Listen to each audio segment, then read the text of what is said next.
Anyway, the next one you're gonna see, it is the call side, and the first one, of course, it is our long call option.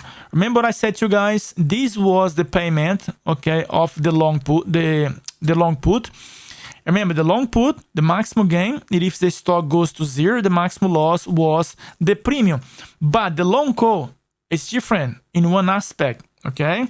Because now we're still losing here our premium, which is our maximum loss. Remember, the maximum loss of an option buyer, it's always equals to the premium paid. But when it comes to long options, theoretically speaking, this stock here can go to 100, 200, 400, 1,000, 1 million, 1 billion, 1 trillion, whatever.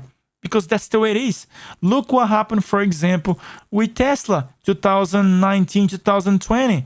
Went from $80, 100, 110, 130, 150, 250, 230, 500, 700, 1,000, 120.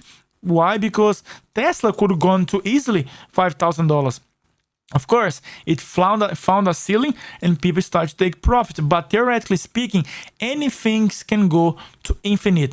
So in this case here, the maximum P&L, let's say, of the option buyer, it is infinite, and the maximum loss, it is capped by the amount of premium the option buyer is gonna pay for that premium, okay? And a very quick example, we buy an option with a strike price of 120, and in this case here, we're gonna buy the option for $3, and this will be our maximum loss because it is how much we are buying to have the rights to exercise our trade. So basically, we pay here $3 here to be able to buy the shares for 120. Why? Because here is our strike price, 120. If this thing here goes up like Tesla, for example, to $1,000, we have the rights to buy for 120 and sell at 1,000. The person that's selling to us is going to be obligated to sell for us for 120, even if the share is trading at $1,000. So we can exercise this option. We can go and do this. As note, the current stock price minus our K. So in this case, it is 1,000 minus 120.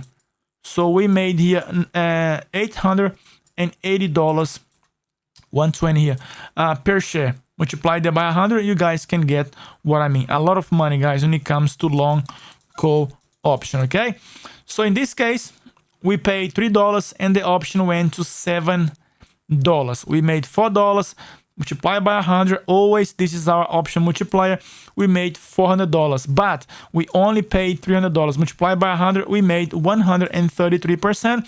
We hold the trade for 2 weeks. We made 3,466 annualized. This is what people say sometimes. Oh, buy option, you can make 100%, 200%. Great, the return are great, but be consistent doing this, guys. It's almost impossible. But for those of you that wanted me to calculate the annualized using the 365, so 2 weeks, let's do 14, okay? Times 1.33%, multiply that by 100. So in this case here, 3,467. If you do here 365 divide by 2 weeks, which it is 14. But you can do that by 52 divided by 2. It doesn't matter. It doesn't make much difference, okay? But this is where when people say, oh, option buyers make a lot of money, a lot of return, can make 100%, 50%, 200%.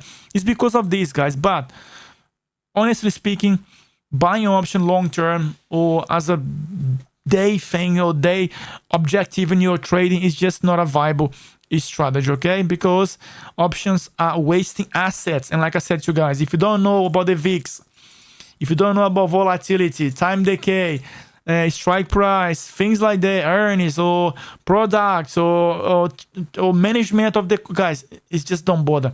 Okay, very, very hard to make money consistent as an option buyer. If not, almost impossible, okay?